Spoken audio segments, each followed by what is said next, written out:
Muy buenos días, ¿cómo estás? Katy Fernández te saluda. Qué lindo, acá estamos juntos, tú y yo nuevamente para abrir la palabra de nuestro Dios vivo.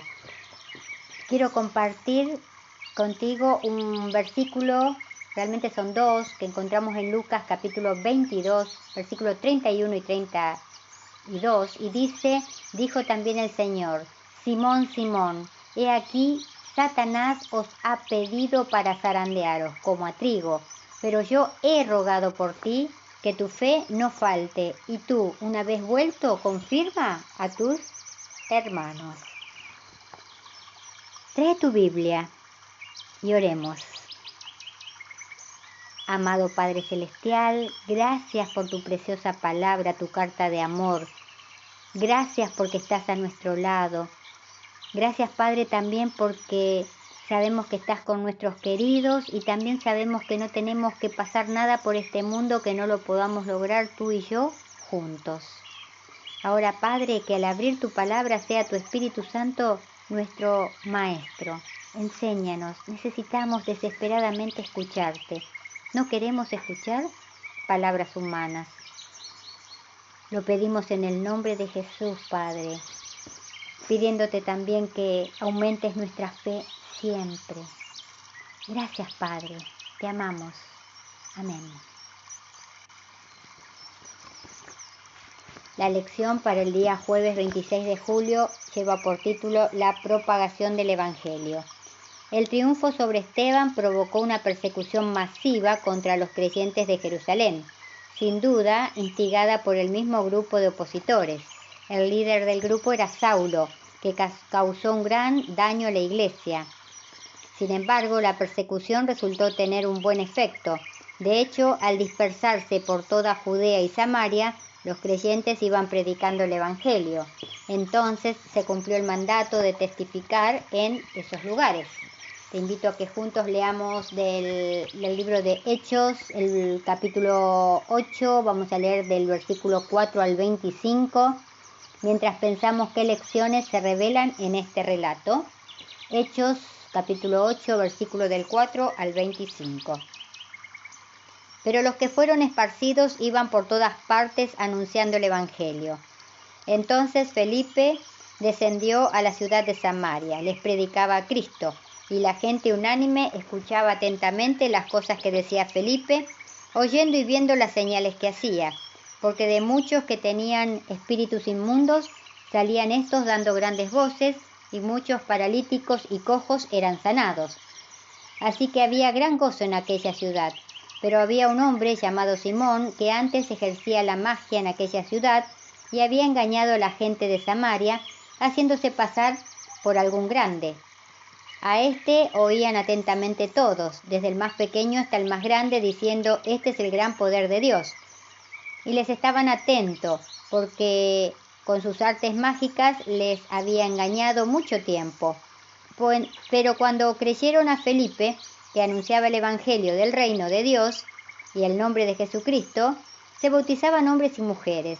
También creyó Simón mismo, y habiéndose bautizado estaba siempre con Felipe y viendo las señales y grandes milagros que hacían, estaba atónito.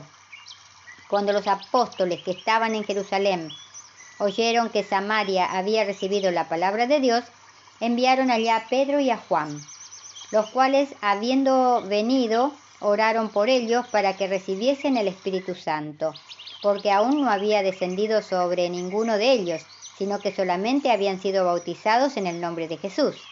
Entonces les imponían las manos y recibían el Espíritu Santo. Cuando vio Simón que por la imposición de las manos de los apóstoles se daba el Espíritu Santo, les ofreció dinero, diciendo, «Dadme también a mí este poder, para que cualquiera a quien yo impusiere las manos reciba el Espíritu Santo». Entonces Pedro le dijo, «Tu dinero perezca contigo, porque has pensado que el don de Dios se obtiene con dinero. No tienes tu parte ni suerte en este asunto, porque tu corazón no es recto delante de Dios. Arrepiéntete, pues, de esta tu maldad, y ruega a Dios, si quizás te sea perdonado el pensamiento de tu corazón. Porque en hiel de amargura y en prisión de maldad veo que estás. Respondiendo entonces Simón dijo: rogad vosotros por mí al Señor para que nada de esto que habéis dicho venga sobre mí. Y ellos, habiendo testificado y hablando la palabra de Dios, se volvieron a Jerusalén y en muchas poblaciones de los samaritanos anunciaron el Evangelio. Los samaritanos eran medio israelitas, incluso desde el punto de vista religioso. Eran monoteístas que aceptaban los primeros 5 libros de Moisés, el Pentateuco, practicaban la circuncisión y esperaban al Mesías. Sin embargo, para los judíos, la religión samaritana se había corrompido, lo que significaba que los samaritanos no tenían ninguna participación en las misericordias del pacto de Israel.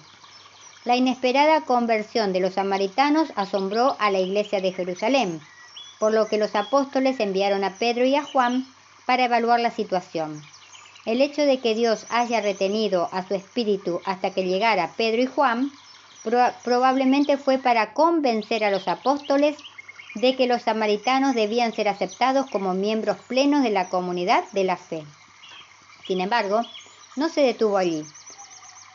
Tenemos la historia de Felipe y el etíope, un eunuco, que después de un estudio bíblico pidió el bautismo, y descendieron ambos al agua, Felipe y el eunuco, y le bautizó. Hechos 8:38. Primero los samaritanos, luego el etíope, un extranjero que había venido a Jerusalén para adorar y ahora estaba volviendo a su casa. El Evangelio estaba cruzando las fronteras de Israel y llegando al mundo, como se predijo. No obstante, todo esto era solo el comienzo, ya que estos primeros creyentes judíos pronto viajarían por todo el mundo conocido y predicarían la gran noticia de la muerte de Jesús, que pagó el castigo por sus pecados y que les ofrece a todos, en todas partes, la esperanza de la salvación. Pedro le dijo a Simón que iba camino a la amargura y a la esclavitud del pecado. Hechos 8:23. ¿Cuál era la solución para su problema y para cualquier persona que quizás esté en una situación similar? Ahora pasamos a la meditación de hoy, que lleva por título Dejemos de hablar de la misión. Recorría Jesús todas las ciudades y aldeas, enseñando en las sinagogas de ellos y predicando el evangelio del reino y sanando toda enfermedad y toda dolencia del pueblo. Mateo 9:35.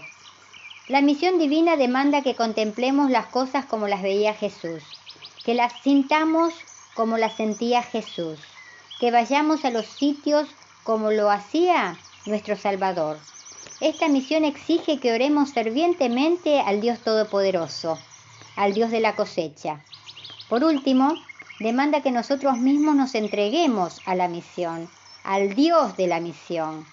Ya llegó el tiempo en que debemos dejar de hablar acerca de la misión y dedicarnos, en cambio, a permitir que Dios nos ayude a cumplir y terminar la misión. Jesús vino del cielo a la tierra. Fue el primer y el más grande misionero de todos los tiempos. Cumplió la gran misión de revelar el amor de Dios, su gracia y su misericordia. Jesús vino a donde nosotros estábamos y se encarnó. Por así decirlo, nosotros también nos encarnamos para cumplir la misión. Por eso no solo enviamos videos o libros de las personas que necesitan ser alcanzadas. Vamos a esas personas porque nada puede reemplazar nuestro lugar entre ellas, cumpliendo así nuestra misión personalmente en la carne. La misión divina significa finalmente que nosotros debemos participar. Juan 3:16 dice que Dios amó tanto al mundo, ¿no? Pero no dice que amó tanto al mundo que nombró un comité. Tampoco dice que nombró una fuerza de trabajo. No. Juan 3:16 dice, envió a su Hijo. En una de las escenas más dramáticas de la Biblia, Dios se dirige a Moisés con estas palabras: bien he visto la aflicción de mi pueblo que está en Egipto y he oído su clamor a causa de sus exactores, pues he conocido sus angustias y he descendido para librarlos de mano de los egipcios. Éxodo capítulo 3, versículos 7 y 8. Ese es el corazón de la misión. Dios no es una autoridad lejana, es un Dios cercano, próximo. Para ti, más que saber que Dios está en todas partes, lo más importante es saber que está donde estás tú. Dios, tu Dios vivo, está aquí, está dentro tuyo si le abres la puerta de tu corazón. Está contigo, es Emmanuel, Dios con nosotros. Y tú estás para hacer la extensión de la cercanía de Dios en su gran misión de alcanzar este mundo. Que en este nuevo día que tenemos por delante puedas pensar que tú y yo tenemos que ir. Tenemos que contemplar las cosas como las veía Jesús. Tenemos que sentir como Él sintió. Tenemos que orar a nuestro Dios vivo, porque la mies es mucha para que envíe obreros a recoger la cosecha. Desde luego, la misión divina demanda que actuemos, que hagamos algo para salvar a los perdidos. Acudamos hoy a nuestro Dios Todopoderoso, a nuestro Dios Creador, a nuestro Dios vivo y digámosle: Padre, deseo ser parte de lo que estás haciendo. Quiero ir a recoger la cosecha. Por favor, utilízame, vacíame de mí y lléname de tu Espíritu Santo. Y recordemos hoy también, si nuestras palabras no ayudan, no confortan, no hacen bien o no alegran, que nuestro Dios Todopoderoso nos libre de pronunciarlas. Jehová te bendiga y te guarde. Jehová haga resplandecer su rostro sobre ti y tenga de ti misericordia. Jehová alce a ti su rostro y ponga en ti paz. Te invito para que mañana volvamos a encontrarnos, si Dios quiere. Y gracias, muchas gracias, porque estás ahí, acompañándome.